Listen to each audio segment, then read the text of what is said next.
Check this out. Notice anything different?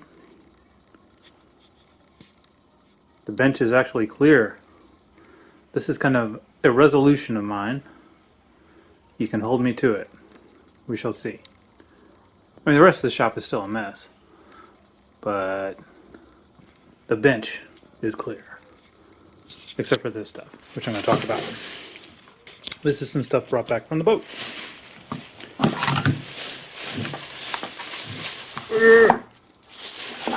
This is the main thing that I'm actually going to work on. And I don't know if it's going to be salvageable or what. I don't know what that is. Whereas that's trash. I'm going to show it to you. And this is an interesting component that may or may not ever make it back to the boat. But I just figured I'd show it to you in case you've never seen one. But I'll put you on the stand here real quick and talk about all this stuff. Alright, so here we go. First item, definite trash. Already bought a replacement for it. This is a switch, a float switch for your bilge pump. Hear the click? That's supposed to be on. Water comes up, so that's the bilge pump going, and then that's supposed to be off. Problem is, it was not going off at all. Well, actually there was a difference in the resistance. I ohmed it out and I forget what it was. I mean, it was a fairly significant difference, but there was enough current flowing through that it actually ran the motor, the pump, with it down. And I guess this is how these normally fail. I don't remember my last one. I suspect that if I dried this out, it would work correctly again, but not really, because somewhere there's some sort of penetration, and I'm guessing it's just shorted out from moisture. But it's several years old. I did buy it new, and it's been through some tough times. So in the garbage it goes. Just thought I'd show it to you so you'd see that's what's in the bottom of a boat, in case you don't have a boat. This, like I said, don't know if I'm going to put this back on the boat or not, but it's you can see we got some corrosion here on the screws and whatnot. Can you guess what that is? Recognize that type of fitting there?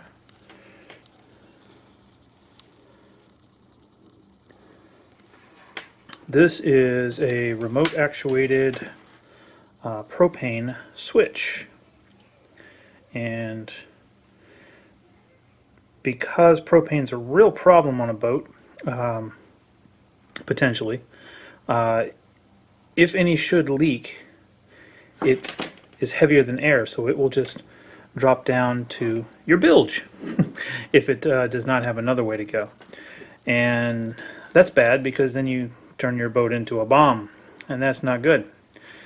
It's a problem you don't really have with your typical RV, because it drops down, just drops out the bottom of the RV, and it's gone. Goodbye. But with a boat, you don't want your boat to be a bomb, so you have to take precautions. And what you typically do is you'll have a locker, a propane locker, where your tank sits. Something like this sits on it, or else you have to go out and manually turn it on and off. And that locker is vented on the bottom overboard, so that any leaking gas does not settle down into your bilge. And as an extra bit of safety, this sort of thing here allows you to sit inside the cabin, flip a switch, and turn the propane on, and then when you're done cooking, you flip the switch back and this shuts off, and then your tank should be sealed, and that should again minimize leaks. And this is as opposed to just having it on all the time. So someone had retrofitted the boat with a propane locker, the remote switch and everything, and I don't know if I'm going to have any of that back. The old tank was rusty, it's gone. The locker, where it was positioned, was in my way. it's a small boat, and the person who owned it previously, liked to add a lot of things to it: pressure water, extra water tanks, this and that, and it all made maintenance a nightmare. So I've really stripped a lot of things out of it, and this is one of them. But I thought I'd show it to you just so you'd see what it is. Oh hey, just in the interest of being a little more precise, this section here is the regulator, and this is the switch itself. So this goes directly into the propane tank, which I don't even remember the PSI that your typical 20-pound tank has, but it regulates it down to, I think, 15 PSI, 9 or 10, something like that. But the switch is rated for 15 PSI. That's where I got the 15 from. I was just reading that. So high pressure here regulates low pressure switch into your stove inside. That's the way it works. So just to show you where the this is the control switch for that propane system that I was showing earlier. And if it were connected, which it's not, the light would indicate you had the power on. Alright, so that's going. And this is my DC panel from the boat, which I spent all day today removing. It was it's positioned in a bad place. I'll show you some pictures here.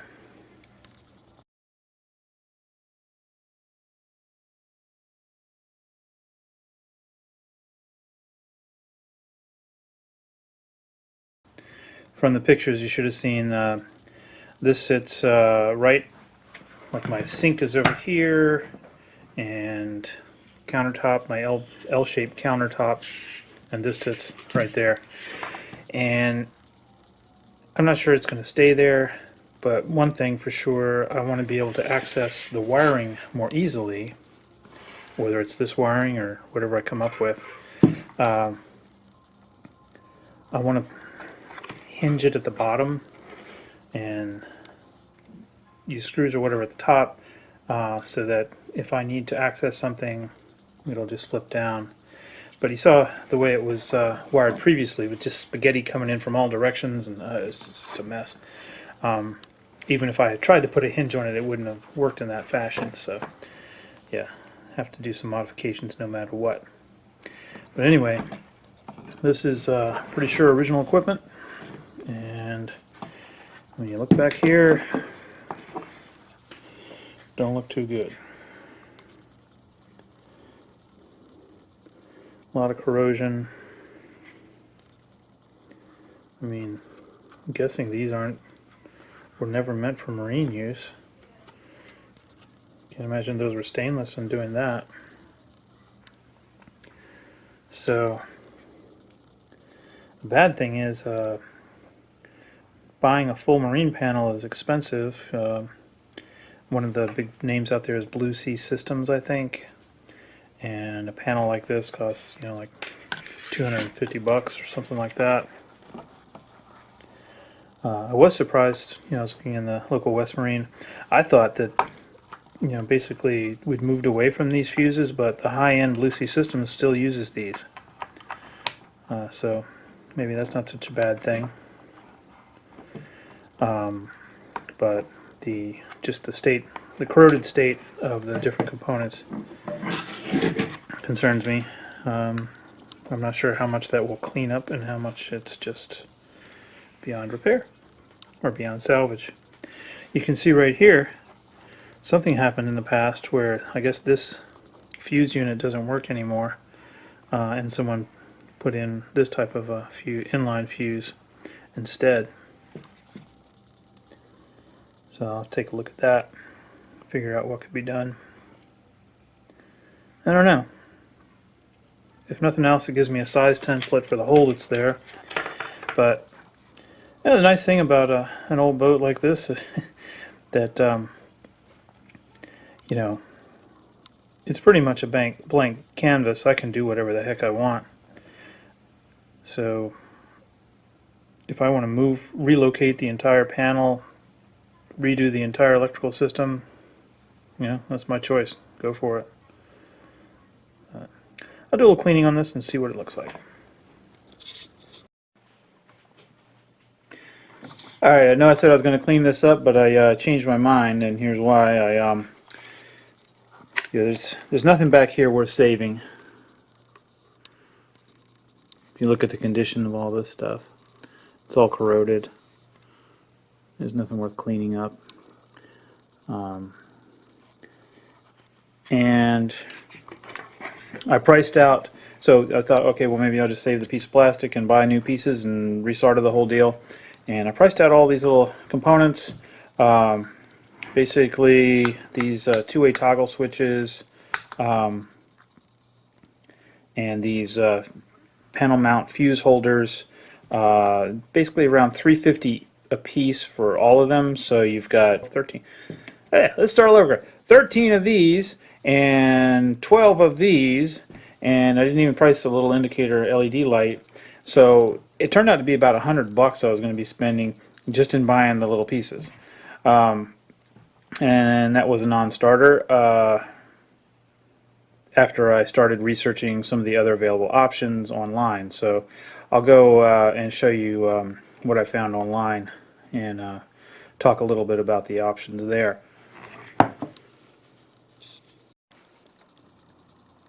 Alright, here's the latest installment in my quest to replace this with something better.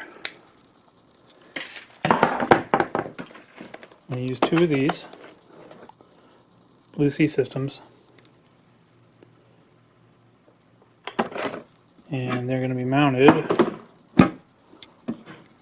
on the faceplate of this project box. It has a gasket seal,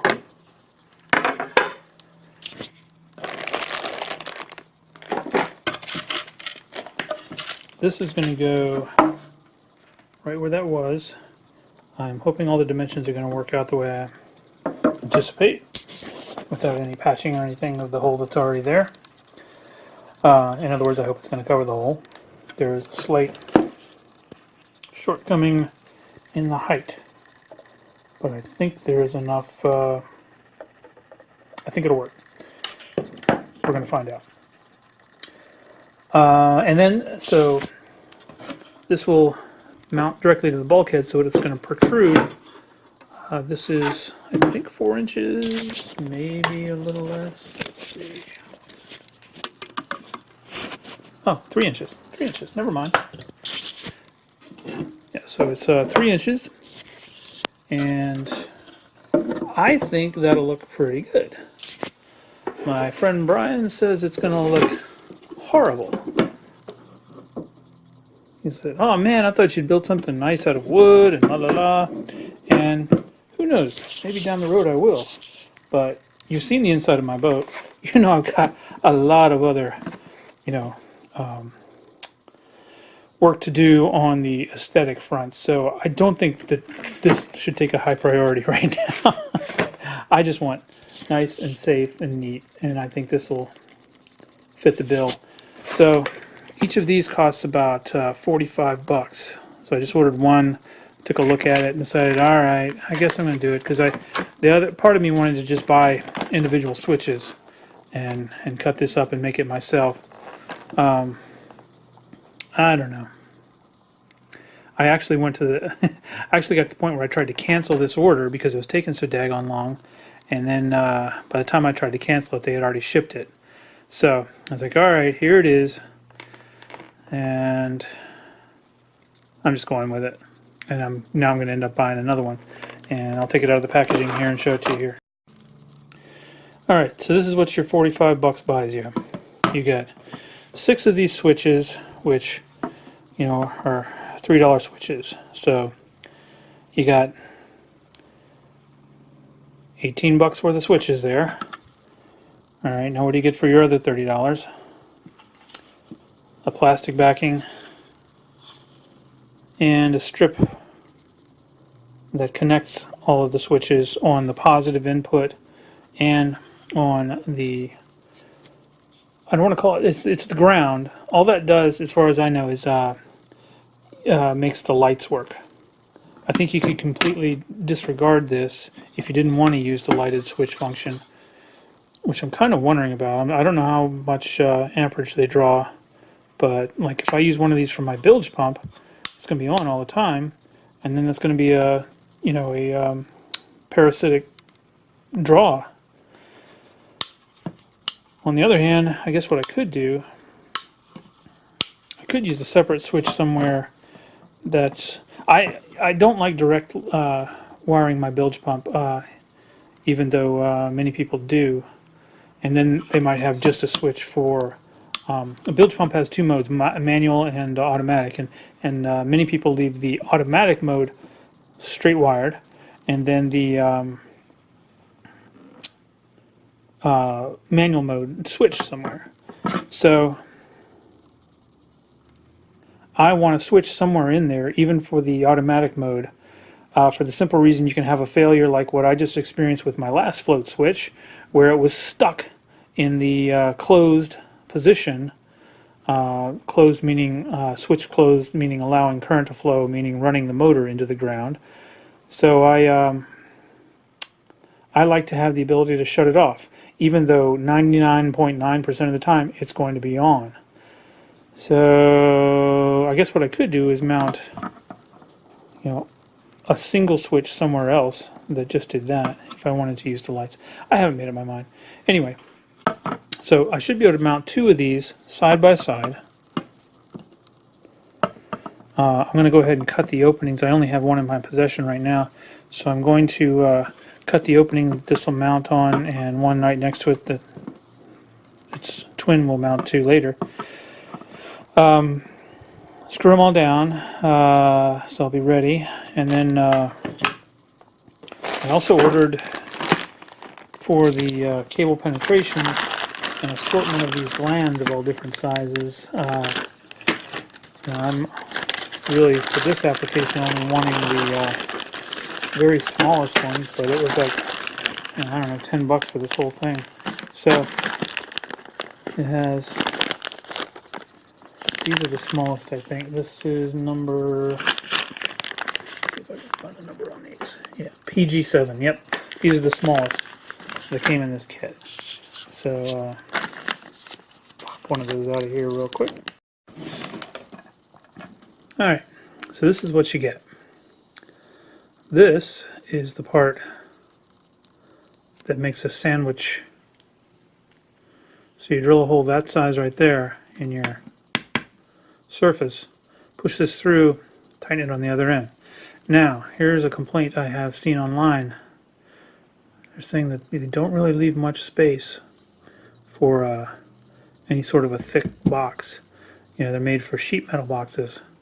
I'm hoping I'm going to have enough space, and what I think I'm going to try to do, when I cut my opening here, before I go drilling anywhere else, I'm going to try to cut my opening such that I end up with a little square or rectangle that I can then test this on and make sure it actually works. So we'll find out. Yeah, so this box, I forget, was something like $15, I think. The glands are 10. Each of these is going to be 45, so I'm in this thing for about $120 at the moment. Oh, and the these little labels are what they provide. Now the problem with these is, of course, they don't have everything I want exactly the way that I want it. So if I put these in for the ones that do match, and then I have to try to make up something that looks kind of like them, I don't know, it could end up looking pretty bad. So I may not use any of these. I may make all my own labels so they'll at least match. We'll see how that goes. Alright, so I made myself a template of what I need.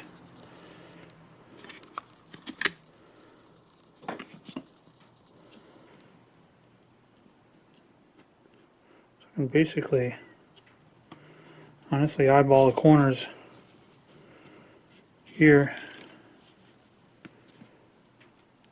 and here. and I should get what I need.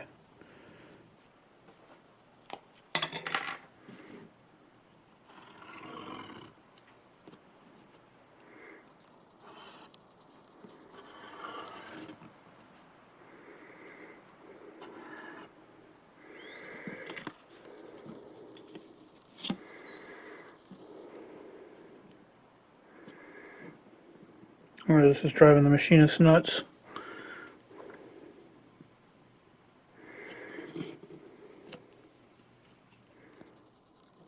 Where's your dial indicator?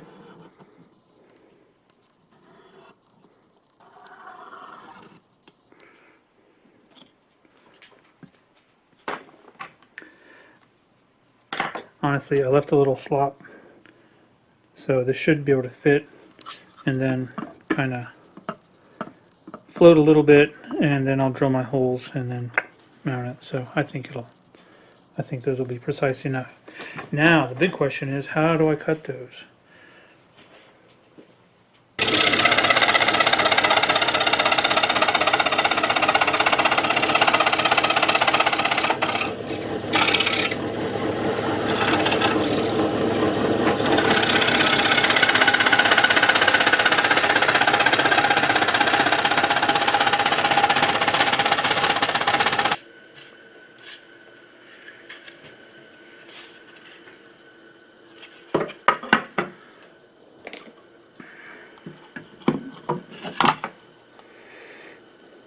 Yep.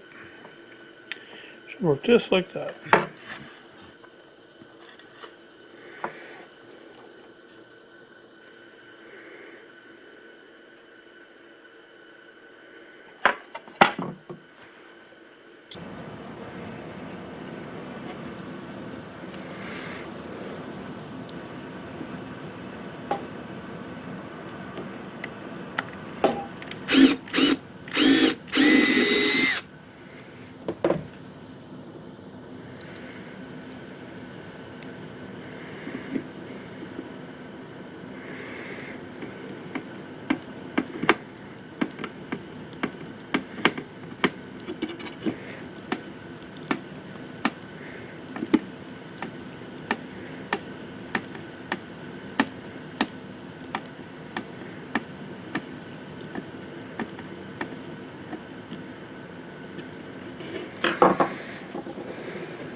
Alright, so somewhat good news. This will tighten up across that thickness. These glands I have, you know, it's not as far as you'd like it to get in there. But there's a couple threads on, so I think that's probably good enough. You see, it does have this gasket right here. You could take that off, but then you'd just sort of be defeating the purpose. The whole idea is for this thing to be watertight. Which I wonder if I even need smaller ones than the ones I've got.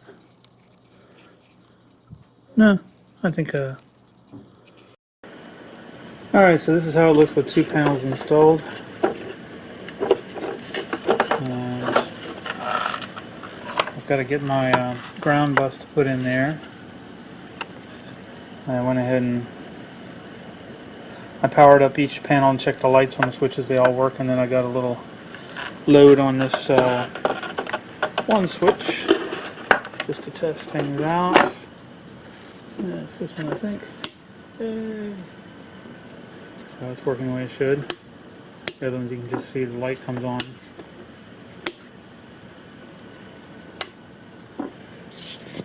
So I think it's all functional, and that's what I'm going to run with.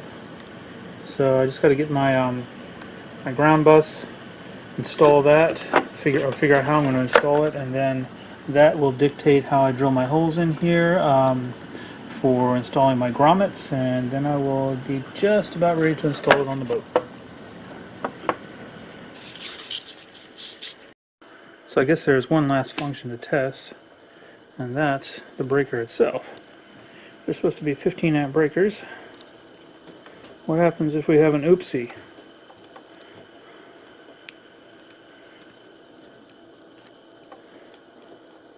Oopsies.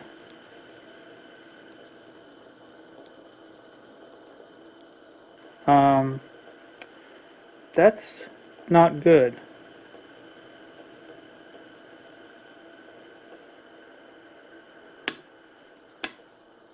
That breaker did not pop, and I just shorted this thing out. And these wires were getting hot.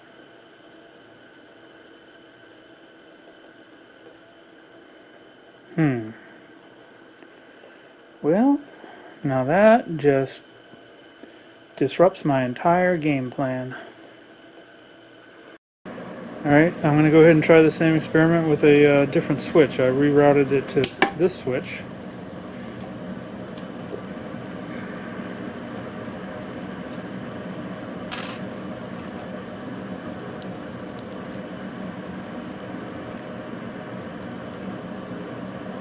Nope, it's not popping.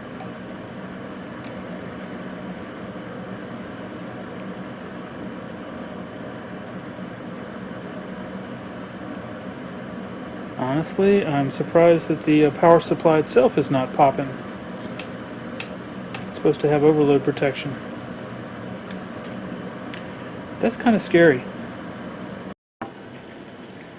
So the only thing I can think is that this wire is inadequate for a 15 amp circuit. Maybe 15 amps is way more than I want on a panel for, running things like lights in my cabin. And maybe, just the resistance of this wire created what seems like a load, but not a short. So it would, happily set itself on fire, basically imitating the filament in a light bulb, and not be read as a short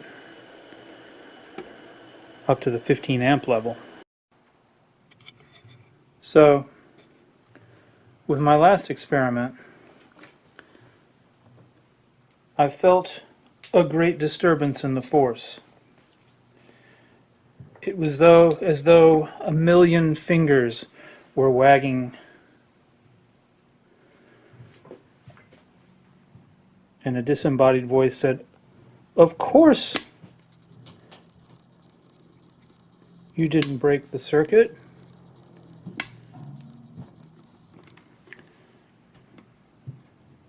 And of course it's because you had undersized wiring. And that's exactly why it's always stressed to use the proper size wiring. It's because if you don't, then you can cause a fire before causing your breaker or your fuse to trip." So let's see if my voice was correct. Pow! Look at that. Look at that. Yes. It tripped. Exactly as it should have. Now, I don't think it tripped all the way off, though. It just momentarily popped. The power source itself is going off. Still, that's better than a burnt up wire as a result of the experiment for the time being. Alright, so the only way I'm going to really be able to make this work would be with a battery. But I don't even think I have to go that far. I think I've pretty much convinced myself that 15 amps for these breakers is a higher value than I want on my circuits. I will get a battery out here and hook it up and try that. But yeah, honestly, if I hadn't come this far in the build, I think I would have just returned these suckers. But at this point, I'm ready to call them very expensive switches, and I'm going to incorporate fuses inside my box. I don't trust these. and it's not necessarily that they're not working. It's but 15 amps is it's pretty serious.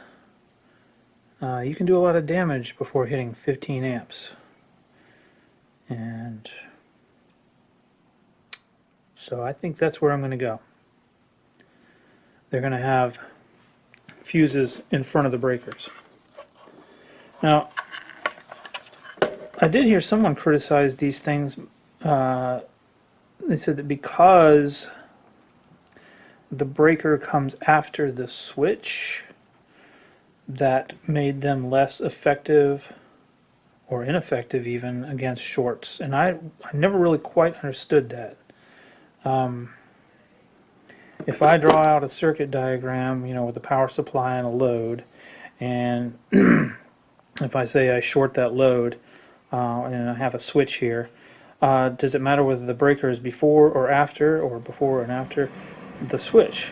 You still got the same circuit, right? So why would it matter where your fuse or breaker or whatever your circuit protection device is, whether it's before or after the switch? If anybody understands that or can explain it easily, please let me know. But yeah, so what I'm saying is 15 amps, no bueno. I need more protection, so I'm going to install some inline fuses. And that's where we're going. Oh, and for comparison, this is the wire that wanted to burn up on me, which I'm thinking is probably like 22 gauge or something. It's not, you know, marked or anything. So you got that size, and then this is 14 gauge right here. So kind of gives you an idea of the difference there. So if you got any crummy little wiring like this in any sort of application that it's going to take any sort of amperage, you might want to re-engineer that situation. You'll notice that with my Fluke, this isn't one of the expensive models, but still, it's a good one. I'm fused at 10 amps, so I can't even test this. It gives you an indication that 15 amps is pretty high. Alright guys, here's the experiment, ready for repeating. Got my battery hooked up. I believe it's this switch. Maybe not. Oh, hello. I gotta turn on the... I got this backwards. Yes. It's up here. I have to turn on the battery over here. I think it's this one. Yep, there we go. So we have light on this switch. And now we're going to blow things up. Short circuit. What happens? There we go. Pow. Blew the breaker. Reset it. Lights back on.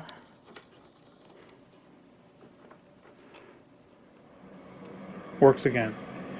Okay, so it does function. It's just a 15 amp breaker. 15 amps, a lot of current. I'm going to have to put some additional protection in my circuits.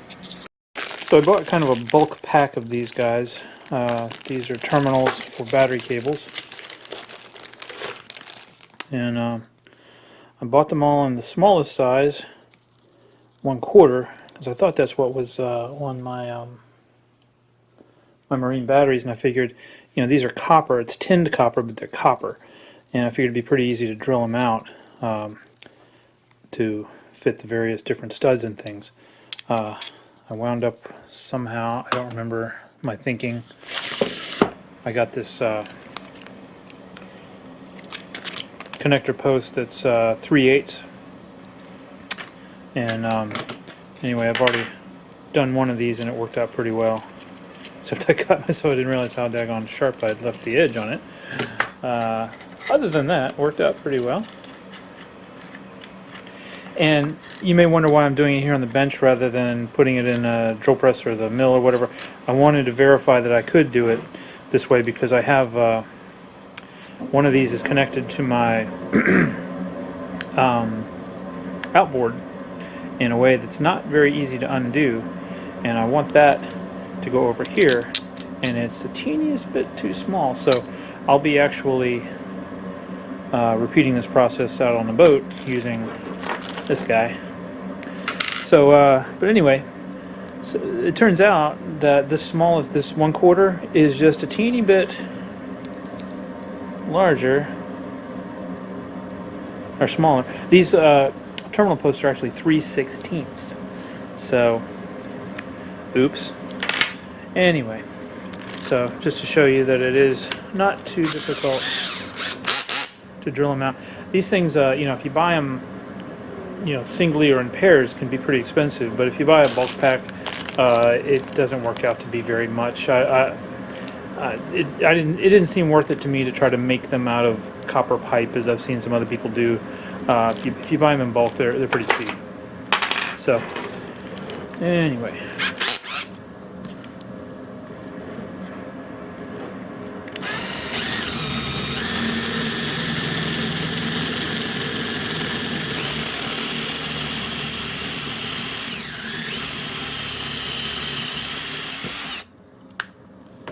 Not too big a deal. And now that will fit on my battery post. So the next thing I want to try out here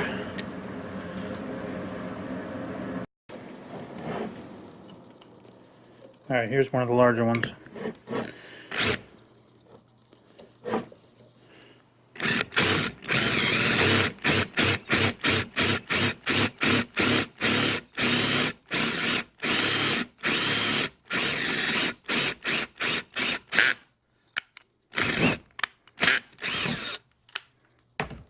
There we go.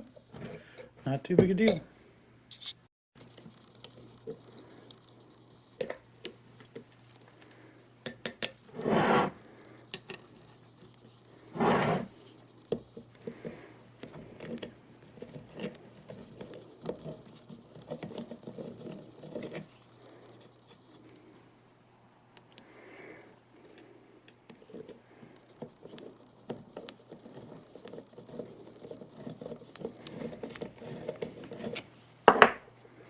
Alright, pretty good. So now, my little connector post, I'll be able to make these ones, these connections exact. And these ones will go to the battery. Actually, I'm going to use these for a little experimenting, learning how to use my crimping tool. I'm just going to make a short jumper. Couple of them actually, but you get the idea. I'll be able to. I think it was the right call to get the smaller size, although I should have gotten 3/16 instead of 1/4. But getting the smaller size and then drilling out for the bigger ones. That way I didn't have to buy multiple bags to get the correct fit. So getting back to that question of fusing before or after the switch, you can see that the original panel, this was your main power supply, battery connected into here through the master switch, and then that ran to, actually the battery connected here, through the master switch, and that would feed this copper line that's hard soldered in, and they run through the fuses before the switch, and then you have the load. So if what that commentator that I read was correct, that you need to have it done this way, this one was done correctly. Now, how it is that he even knows where within these switches the breaker appears. I'm not sure.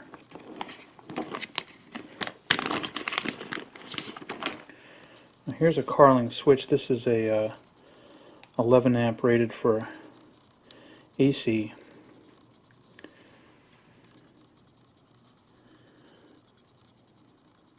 And these are Carling switches in here, by the way, but they're rated for DC and they're 15 amp. But let's just take a look real quick at the. So it says there's a resistor to the lamp, there's the load, there's the on-off switch, line switch, and I guess that is the breaker right there. Is that the symbol for a breaker? Yeah, so it's the line, switch, breaker, load. So it does have it, the reverse of this, which is line, fuse, switch, load. Is one better than the other?